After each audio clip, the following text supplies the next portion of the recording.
जय हिंद, वंदे मातरम। प्यारे बच्चों, क्या हाल चाल। उम्मीद करता हूँ आप सभी लोग स्वस्थ और सुरक्षित होंगे। आप सभी लोग स्वस्थ और सुरक्षित बने रहे, यही इस ऊपर वाले से प्रार्थना करता हूँ। सो प्यारे बच्चों, जैसे कि आप लोगों ने मेरा थंबनेल देख ही लिया होगा और स्क्रीन पे भी शो हो रहा होगा, थंबनेल पे पढ़ लिया होगा कि यूपी बोर्ड हिंदी माध्यम के बच्चों के लिए हम लोग MCQ यानी कि जिसे हिंदी बोलते बहुविकल्पी प्रश्नों के लिए 50 क्वेश्चन की सीरीज़ चलाने वाले हैं। ठीक, जैसे पहला चैप्टर है हमारा वास्तविक संख्या, जिसे हम हिंदी बोलते, जिसे इंग्लिश में बोलते हैं रियल नंबर्स। ठीक है, इसके ऊपर हम लोग 50 क्वेश्चन की सीरीज़ चलाएंगे। फिर इसके बाद सेकंड जो चैप्टर होगा जिसका नाम है पॉलिनॉमियल, बहुपद हिंदी में जिसे बोलते हैं, उस पर भी 50 क्वेश्चन की सीरीज़ चलाएंगे। इस तरीके से हर एक चैप्टर के लिए MCQ की सीरीज़ आपको मिलेंगी। इसी तरह के जैसे MCQ सीरीज़ चला रहे हैं उसी तरह के 2 मार्क्स वाले क्वेश्चन की सीरीज़ चलाएंगे, फिर 4 मार्क्स वाले क्वेश्चन की सीरीज़ चलाएंगे, फिर 6 मार्क्स वाले क्वेश्चन की सीरीज़ चलाएंगे। ठीक है बच्चा, तो दिल थाम के बैठिए। ठीक, आपको मोस्ट इंपॉर्टेंट इस वीडियो में जो MCQ वाले हैं, ठीक, यानी कि जो बहुविकल्पी प्रश्न होंगे, मोस्ट इंपॉर्टेंट क्वेश्चन के हल कराने वाले हैं, ये आपका यूपी बोर्ड हिंदी माध्यम के बच्चे के लिए है। ठीक है बच्चा, ध्यान रखिएगा, समझिएगा। अब आपको वीडियोस किस तरीके से मिलेंगे, ध्यान रखिएगा।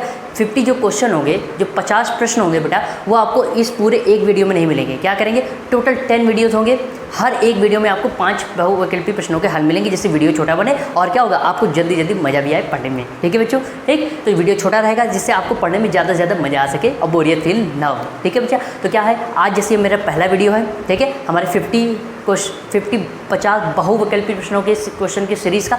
ठीक, तो इस वीडियो में अपन लोग 5 बहुविकल्पी प्रश्नों के हल करेंगे, जो कि मोस्ट इंपॉर्टेंट होने वाले हैं आपके यूपी बोर्ड, जो अपकमिंग यूपी बोर्ड है, जो आने वाला आपका यूपी बोर्ड का एग्जाम है उसके लिए। ठीक है, सो बच्चों वीडियो को बढ़ाना करते हैं, वीडियो को क्या करते हैं, स्टार्ट करते हैं। ठीक है बच्चों, सो प्यारे बच्चों, आइए हमारा पहला क्वेश्चन, पहला प्रश्न है, आपको हमारे व्हाइट बोर्ड पर दिख रहा होगा।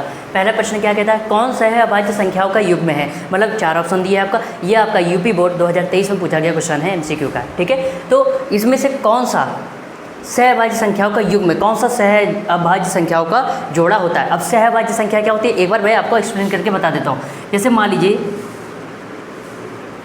ये A, B एक पेयर है, कोऑर्डिनेट है। ठीक है, ये एक पेयर है, युग्म है। ठीक, अगर ये अंदर जो युग्म में जो दोनों नंबर दिए गए वो केवल और केवल 1 से ही डिविजिबल है, 1 से, ठीक है, विभाज्य। अगर केवल और केवल 1 से डिविजिबल है, मतलब 1 से अगर उसमें डिवाइड करें दोनों नंबर में तो वो डिविजिबल हो जाए। ठीक, अदर नंबर से डिविजिबल नहीं होना चाहिए 1 के अलावा, तो वो क्या बोला जाएगा, सहअभाज्य का युग्म बोला जाएगा। जैसे फॉर एग्जाम्पल, जैसे हमने मान लीजिए अंदर लिया 2 और 4, अंदर 1 से तो डिविजिबल है, लेकिन देखो किसी अदर नंबर से, किसी और संख्या से डिविजिबल तो नहीं है। देखो ये जो 2 है ये 2 से डिविजिबल है, और ये जो 4 है ये भी 2 से डिविजिबल है। लेकिन सहअभाज्य का ये जो सहअभाज्य जो संख्या होती है, जो युग्म है, उसमें क्या होता है कि अंदर के जित दोनों नंबर हैं वो केवल और केवल 1 से डिविजिबल होनी चाहिए, लेकिन ये 1 के अलावा 2 से डिविजिबल है। इसका मतलब ये जो पेयर है, ये युग्म है, ये सहअभाज्य नहीं होगा। अब जैसे फॉर एग्जाम्पल ये वाला दिया, देखो ये 1 से तो डिविजिबल है, 1 से विभाज्य है। ठीक है, 1 से विभाज्य है दोनों, ये दोनों संख्याएं अंदर की 2 और 3 1 से विभाज्य है, लेकिन ये किसी और नंबर से विभाज्य नहीं है, इसलिए क्या बोला जाएगा, ये सहअभाज्य संख्याओं का युग्म बोला जाएगा। और आगे बात समझ में। अब देखो इनमें से कौन सा है, देखो चेक करते हैं। देखो सबसे पहले ये चेक करते हैं, लास्ट चेक करते हैं। ठीक है, लास्ट से चेक करो। देखो ये जो है 31, 31 जो है 31 से डिविजिबल है, और 31 यहाँ क्या होता है 93, यानी कि ये क्या है, ये आपका 31 से दोनों अंदर की संख्या 31 से विभाज्य है। इसका मतलब है ये आपका सहयुग्म, सहअभाज्य संख्याओं का युग्म नहीं होगा। ये देखो ये जो है 7 एकम 7 और 7 तिरिक 21, अंदर की दोनों संख्याएँ 7 से विभाजित है, एक के अलावा भी किससे 7 से विभाजित है। इसका मतलब ये भी सहयुग्म संख्याओं का युग्म नहीं है। ये देखो 5 का 5 और 5 है 15, इसका मतलब अंदर की दोनों संख्याएं, ठीक है, एक के अलावा किसी अदर दूसरी संख्या से विभाजित है, इसका मतलब ये भी सहयुग्म का पेयर नहीं। अब ये देखो ये केवल और केवल संख्या 1 से ही विभाजित है, अंदर के दोनों संख्याएं केवल और केवल 1 से ही डिविजिबल है, 1 से विभाज्य है। इसका मतलब ये क्या है, ये आपका सहअभाज्य संख्याओं का युग्म बनाएगा। इसका मतलब ऑप्शन कौन सा करेक्ट हो जाएगा, आपका ऑप्शन A करेक्ट हो जाएगा। उम्मीद करता हूँ आपको पहला क्वेश्चन बिंदास तरीके से समझ में आ गया होगा। तो स्क्रीनशॉट ले लो नोट्स बनाने के लिए, फिर आगे बात करते हैं। सो प्यारे बच्चों, अब हमारा नेक्स्ट प्रश्न है, क्वेश्चन नंबर 2 है। क्या कहता है, 144 के अभाज्य गुणनखंड में, ठीक है, सबसे पहले हमारी जो संख्या 144 है उसके अभाज्य गुणनखंड करने, जिसे इंग्लिश में बोलते हैं प्राइम फैक्टराइजेशन मेथड से प्राइम फैक्टर्स करने। उसके बाद ठीक अभाज्य गुणनखंड, ठीक, गुणनखंड में अभाज्य गुणनखंड की घातों का योग है। और जो उसमें अभाज्य गुणनखंड करेंगे 144 के, तो उसमें जो उसकी घातें आएंगी उनका योग हमें करना है। अब टोटल देखिए कैसे करना है। सबसे पहले बेटा ध्यान से समझिएगा इसको, 144 है, इसके अभाज्य गुणनखंड करते हैं। सबसे छोटी अभाज्य संख्या क्या होती है? 2। 2 से इसको भाग करेंगे कितना हो जाएगा? 2 7 14, 2 दूनी 4। फिर से देखिए 2 से भाग करेंगे, 2 3 6 और 2 6 12। फिर से भाग करेंगे 2 1 2 और 2 8 16। फिर से भाग करेंगे बेटा कितना हो जाएगा? 2 9 18। बेटा 3 से भाग करेंगे, 3 1 3। फिर से 3 से भाग करेंगे 1 आएगा। अब देखिए बेटा 144 के अभाज्य गुणनखंड क्या क्या हो गए? ये हो गया बेटा 2 गुणे 2 गुणे 2 गुणे 2 गुणे 3 गुणे 3। अब देखो बेटा 2 कितनी बार है? 1 2 3 4। 2 4 बार है, 4 बार है तो 2 की घात 4 हो गई। 3 कितनी बार है? 2 बार, तो 3 की घात 2 हो गई। तो यहाँ पर ये कह रहा है प्रश्न कि जो भी हमारे 144 है उसके जो अभाज्य गुणनखंड आएंगे उनकी जो घात होगी, अगर उनका हम योग करते हैं, घात क्या आएगी? 2 की घात आ गई 4 और 3 की घात आ गई 2। तो इनका जब योग करेंगे तो इससे क्या आएगी संख्या? इसके आएगा 6। कौन सा ऑप्शन करेक्ट है? 6 option is B option is correct. Answer 6 क्या है? राइट है। उम्मीद करता हूँ क्वेश्चन नंबर 2 भी बिंदास तरीके से समझ में आ गया होगा। तो स्क्रीनशॉट ले लो, फिर आगे क्वेश्चन नंबर 3 की प्रश्न नंबर संख्या 3 की बात करते हैं बेटा। तो प्यारे बच्चों, प्रश्न 2 का जो हल किया वो बिंदास तरीके से समझ में आ गया होगा। अब ये प्रश्न संख्या 3 का हल करते हैं। हालांकि यह है दूसरे टाइप का क्वेश्चन, लेकिन इसको भी यहीं पर हम हल करने वाले हैं। देखिए, यदि 1/x² - 2 1/x² - 2 = 1/7, तो x का मान क्या होगा? ये भी आपका यूपी बोर्ड 2023 में क्वेश्चन आया था। ठीक है, चलिए भाई देखते हैं। बेटा ये दिया है 1/x² - 2 एंड 1/7। इसका क्या करा देंगे? त्रियक गुणा करा देंगे। 7 का इधर कराएंगे, 7 एकम 7, इसको उधर भेज देंगे। ये हो जाएगा बेटा x² - 2 -2 इधर लेके आएंगे बेटा, प्लस का 2 हो जाएगा। ये हो जाएगा बेटा x²। इसको जोड़ेंगे 9 आएगा। यहाँ से बेटा स्क्वायर हटेगा। ठीक है, तो यहाँ क्या लिख दे? Under root plus minus under root. अब आपको पता है, ठीक है, 9 का अंडर रूट क्या होता है? वो होता है 3। यानी कि x का मान क्या आया? x का मान आया बेटा +-3। ठीक, तो ये कौन सा ऑप्शन सही है? C option is correct. उम्मीद करता हूँ क्वेश्चन नंबर 3 भी बिंदास तरीके से समझ में आ गया होगा। तो स्क्रीनशॉट ले लो, फिर आगे क्वेश्चन नंबर 4 की बात करते हैं बेटा। सो प्यारे बच्चों, आइए अब हमारा अगला प्रश्न है प्रश्न संख्या 4। इसका हल करते हैं। देखिए क्या कहता है प्रश्न। 731/625 के दशमलव प्रसार में अंकों की संख्या होगी। सॉल्यूशन डिवाइड करके मैंने पहले रख दिया ताकि समय बच जाए। ठीक है, मतलब दशमलव के बाद, ठीक है, कितने अंक तक, ठीक, मतलब दशमलव के बाद इसको कब तक सॉल्व करें कि इसका जो शेष फल है वो क्या आ जाए? 0 आ जाए। तो दशमलव प्रसार कहाँ तक जाएगा? 4 तक। मतलब कहाँ तक ये हल, मतलब कहाँ तक ये, कहाँ पर ये रुकेगा? तो 4 अंक तक रुकेगा। देखो करके देख लेते हैं।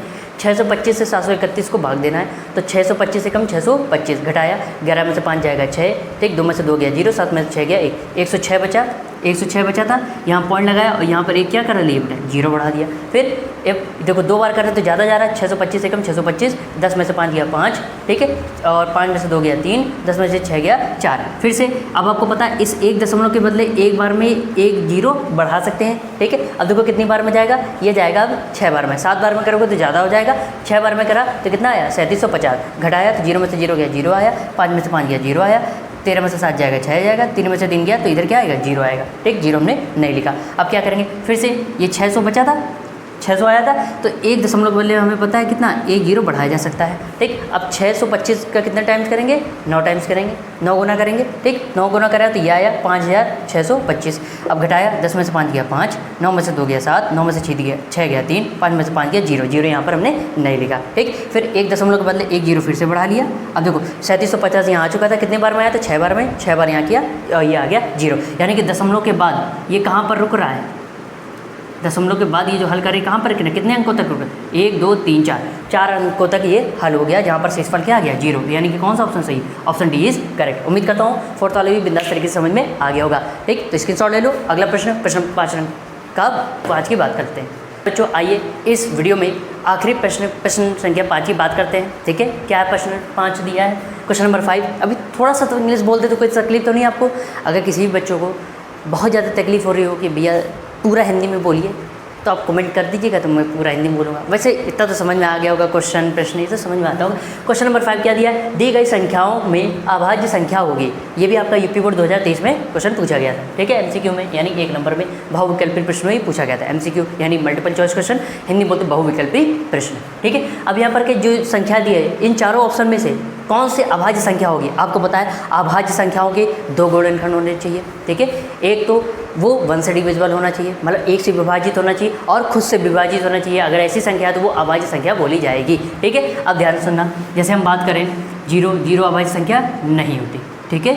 अब 0 छोड़ दो, 0 के अलावा अब क्या आता है 1 के, देखो 1 के कितने फैक्टर है, 1 केवल 1 से डिविजिबल है, खुद से डिविजिबल है। क्या किसी अदर नंबर से, किसी दूसरी संख्या से डिविजिबल हो रहा है, किसी दूसरी संख्या से विभाजित हो रहा है, नहीं। तो 1 के कितने गुणनखंड है, 1 अभाज्य संख्या के कितने गुणनखंड होने चाहिए, 2। इसका मतलब 1 जो है वो क्या अभाज्य संख्या नहीं। तो आपका ना तो 0 है अभाज्य संख्या, ना 1 है। चलो 2 चेक कर लेते हैं, 2 है कि नहीं। देखो 2, एक तो 1 से विभाजित है और खुद से विभाजित है। क्या जो 2 है वो किसी और संख्या से विभाजित है, नहीं। यानी कि 2 के कितने गुणनखंड आ गए, 2। और अभाज्य संख्या के कितने गुणनखंड होते हैं, 2। इसका मतलब 2 ही हमारा क्या है, अभाज्य संख्या है। Option C correct. अब डी देखिए करेक्ट है या नहीं, वो डी भी चेक कर लेते हैं। तो डी देखो 8 जो है किस किस संख्या से विभाजित है, एक तो 1 से। आपको पता हर संख्या 1 से विभाजित होती ही है, 1 से है, फिर 2 से है 8, फिर 4 से विभाजित है 8, और खुद से विभाजित है। यहाँ पर देखो 8 के गुणनखंड कितने आ गए, 4। और अभाज्य संख्याओं के लिए गुणनखंड कितने गुणनखंड की आवश्यकता होती है, 2। यहाँ पर क्या 2 से ज़्यादा। इसका मतलब है ये आपकी अभाज्य संख्या नहीं है, ये भाज्य संख्या बोली जाएगी, ठीक है। उम्मीद करता हूँ, यानी कि कौन सा ऑप्शन करेक्ट हो गया, option C is correct, answer 2। उम्मीद करता हूँ ये जो 5 क्वेश्चन इस वीडियो में मैंने कराए वो आपको बिंदास तरीके से समझ में आ गए होंगे बेटा, ठीक। अब हमारी मुलाकात होगी नेक्स्ट वीडियो में, अगले 5 क्वेश्चन करेंगे, ठीक है। इसके आगे के 6 से 10 क्वेश्चन की बात करेंगे नेक्स्ट वीडियो में। So thank you so much. एक चीज़ और बता दें, अपने मित्रों, अपने बंधुओं को, ठीक, अपने दोस्तों को ज़्यादा से ज़्यादा वीडियो शेयर करो ताकि उनका भी भला हो सके, ठीक। और हर उस बच्चे को शेयर करो जिसको इस वीडियो की आवश्यकता है। So thank you so much for watching this video. अब मुलाकात होगी हमारे नेक्स्ट वीडियो में, ठीक है। जय हिंद, वंदे मातरम बच्चों। आप सभी लोगों को धन्यवाद, नमस्कार बच्चों, बाय बाय।